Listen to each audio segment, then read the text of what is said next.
So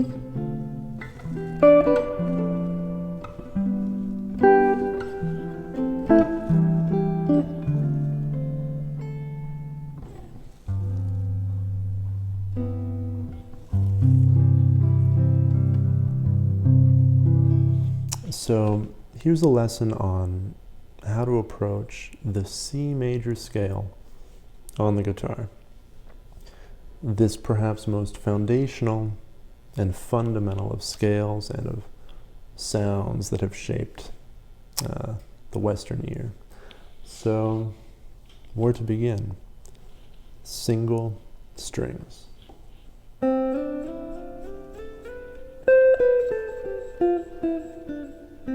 There on the B string. To make this more interesting, you can give yourself a drone. So then I'm just droning C and G to give me some support for.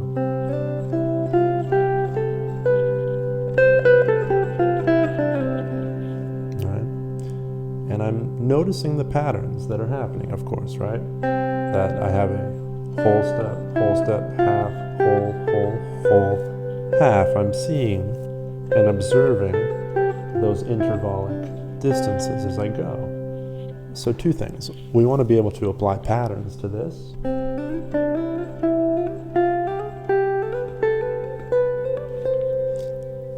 And we want to be able to take this pattern and put it on every string. So for instance, and down. How about the C string?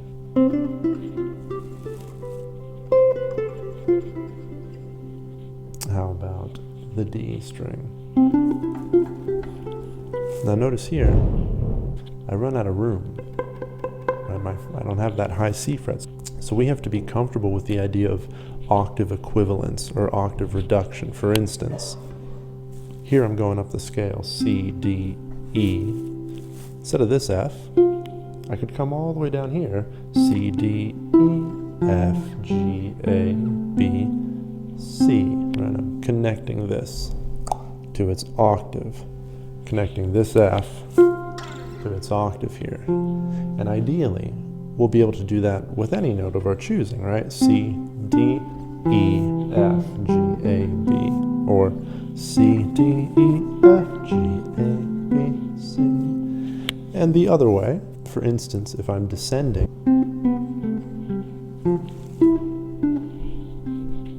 right?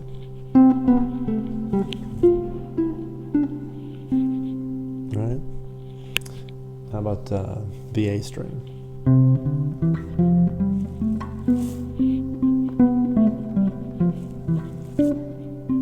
Little octave expanse there.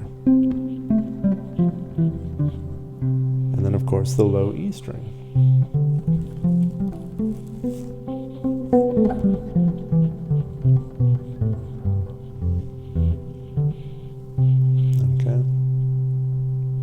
So we've been doing just, the notes C, D, E, F, G, A, and B on every string, up and down, and getting acquainted with the distances, the intervallic distances there. Okay, but now let's try this. Let's see if we can grab a C here, and a C here, and now do an octave scale.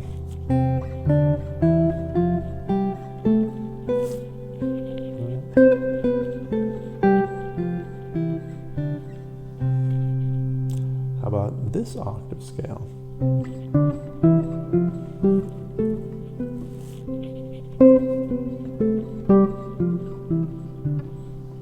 Right. How about this octave scale?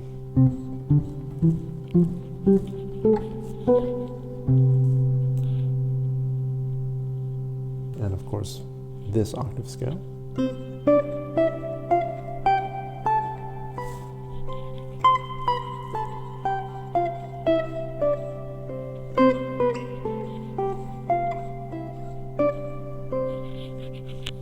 Now, as you get more and more acquainted with, conceiving of this scale this way, up and down the neck, I want you to apply very simple patterns. So, for instance, from this initial C, instead of just ascending, go up 3 and down, or rather up 2 and down 1. Down, up.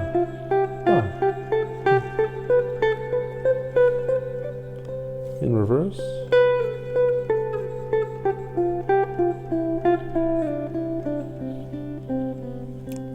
And of course on every string.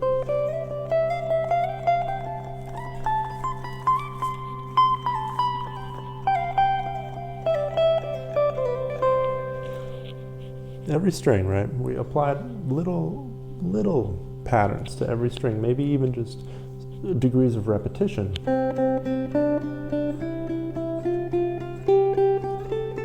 Or thinking up, down, up.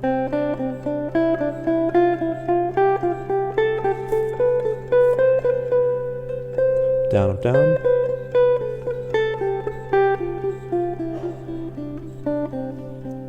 Down, up, down, down. Okay? So once you're acquainted with approaching the scale in this way, we want to combine 2 adjacent strings, for instance.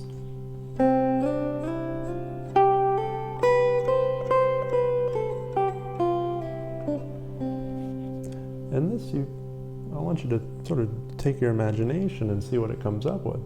There's no shortage of options.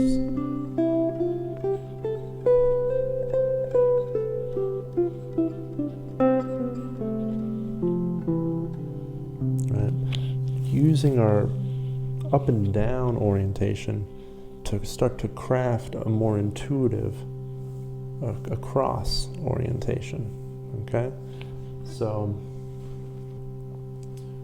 pick a C and go up and eventually go to the next string.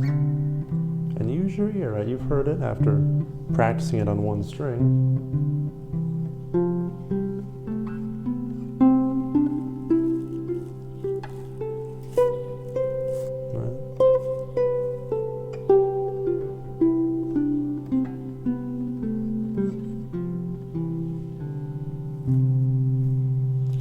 So now that you're getting acquainted with where octaves are, or for instance, right? The game now is to solve how can I connect those octaves in this area as opposed to we want it. You know where your octaves are. We did our octave scale, so now we have to connect them. Now we have to connect them in a localized environment. Let's look at this one, very important. And the way I like to approach this is starting on the root note with each one of your fingers to discover all of the potential fingerings. So here we're starting with the ring finger. Let's start with the middle. Let's start with the index. Let's start with the pinky. At that point, it's just really an exercise, right? Because, yeah, why not?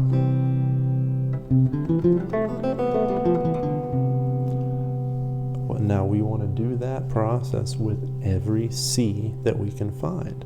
And only dealing with one octave, right? Not 2, not yet. Right, so our next C, let's do these C's, right? We're going, starting with the index. Now if I start with the middle, one could say it's a little impractical, but it works just fine. See, that's fun.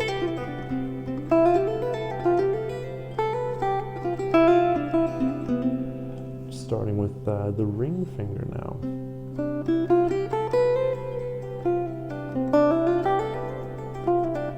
And of course the pinky. Sometimes some of the fingerings are just impractical, but they serve an exercising and stretching your imagination purpose rather than a practical purpose. You'll find certain fingerings that just fit. How about this C? 8th fret of the E. And let's start with the pinky. Now on this particular scale you have options this B natural note.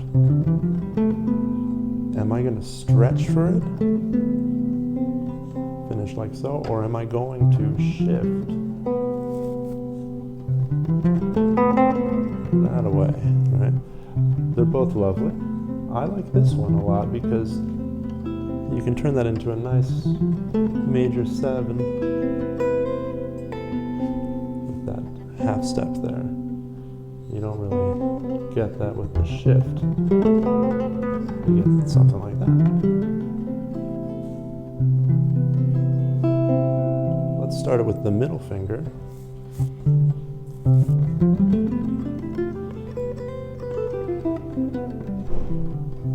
Simple. With the index.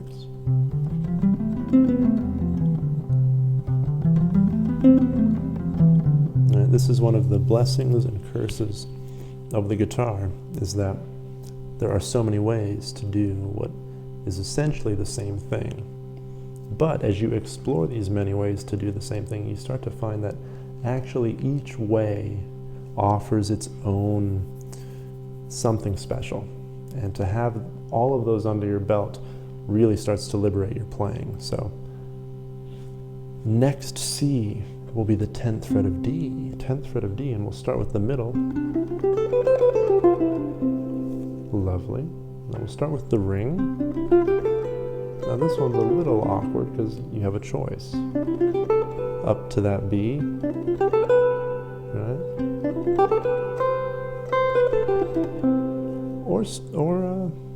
Or for instance like this. That's more of an exercise in my mind, having the index jump around like that. Last one, pinky. That one feels very intuitive, perhaps even overdone in my life. Oh, and did we do index? I don't know, let's do it again if we did.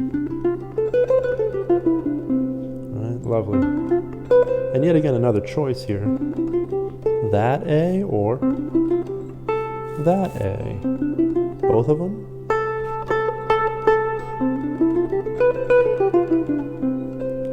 So now it's as if we've taken, the accentuation on up and down orientation and used it to help us craft our own intuitive boxes across the neck. Okay, now 1 octave is a great place to start, and eventually start reaching for that 2nd octave, right? Notice where you wind up and what finger you land on the root. Carry on. Come back a different way.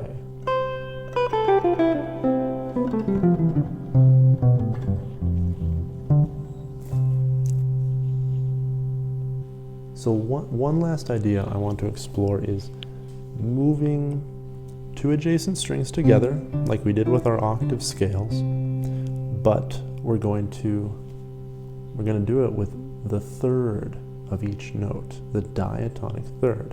And that would give us something like this.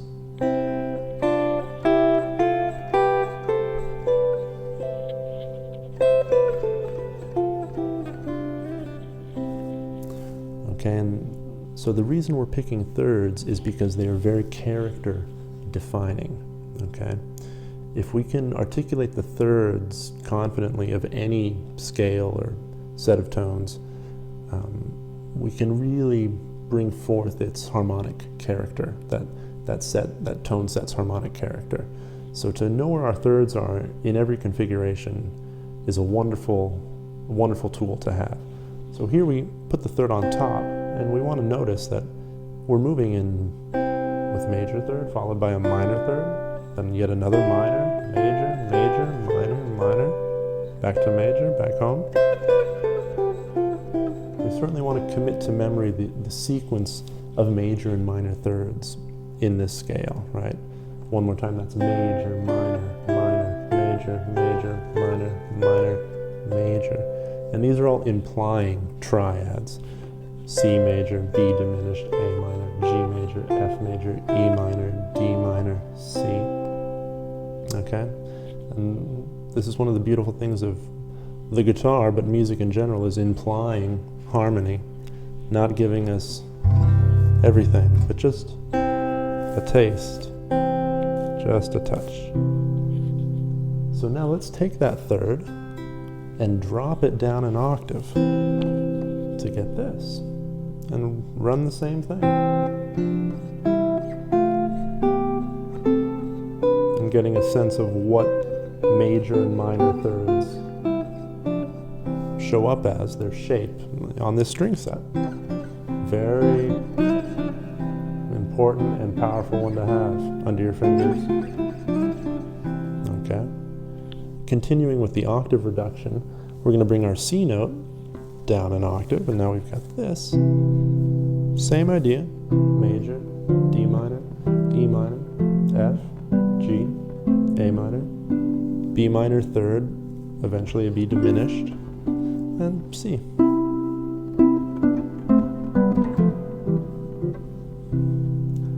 Oh, and one I really like is putting this third down another octave. So now you have that open E and that C on top. And you get these lovely voicings with the third on the bottom.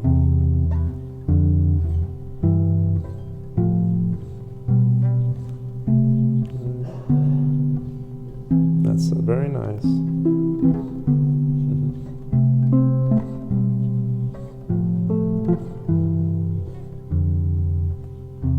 So we want to find all our thirds, because every which way that we can flip a third gives us a unique vantage point into a very beautiful and familiar light.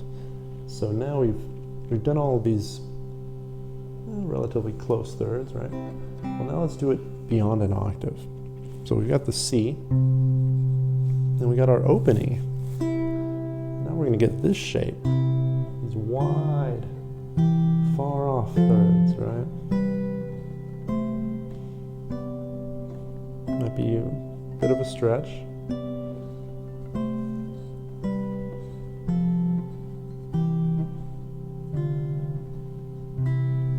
Okay. And now, of course, we can bring that E to the B string, and we get these. And this is a great set. I find myself using these a lot.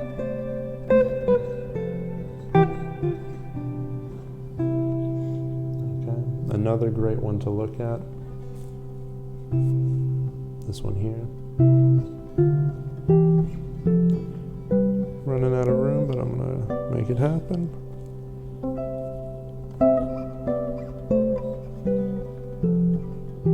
And what we're doing is we're sort of getting just the foundational harmonic qualities of every triad in the set, right? Just by invoking its third, no fifths yet. Now, of course, you can do this with every interval, which is a great idea, and I have another video that does just this. You'll see it, if you're on YouTube, you'll see it on the description below. But just in the sense of really getting to know C major, well, everything we've done will help a lot, and that major third will really teach you the sound of C major. And of course, applying this idea of the diatonic thirds of any note set and running it, you'll get very acquainted with its harmonic character, the way it behaves, and the way it shows up on the fretboard. So brief recap, right? We talked about playing the scale just on one string and doing that on every string. We spoke about octave reduction and or expansion. For instance, A, B, C, and being able to do that the other way, especially as we get into the nether regions up here. And then we just talked about moving in octaves. Right? Whoopsie. Find your octaves, right, every which way. Move them around. Oh, and we talked about itty-bitty patterns, right? We talked about itty-bitty patterns. Right? And applying those on each individual string. And then we talked about connecting octaves, right? We've learned where our octaves are. Let's connect them in a localized environment. And And we'll be able to make those links having done the vertical work, okay? Now you can think of, when you know where your octaves are, you want to solve the box. How can I get from here to here without really changing my position? And the last thing we looked at was movement in thirds. Moving in thirds as part of your essential scale practice of any scale. And every third you can imagine, I'm not going to go through all of them here, but you know, close thirds, thirds underneath, each string set, you know, plenty to look at. But I would say the most important are, or at least the ones I find myself using a lot, the A and the E string third, the E and the G string third, the D and the E string third, right? These guys. It's a fun one to grab. Okay. But of course, ideally, you should really study every single one you can find. Right? These are maybe not practical, but they are eventually, if you spend time with them. Okay. One more. How about this guy we got?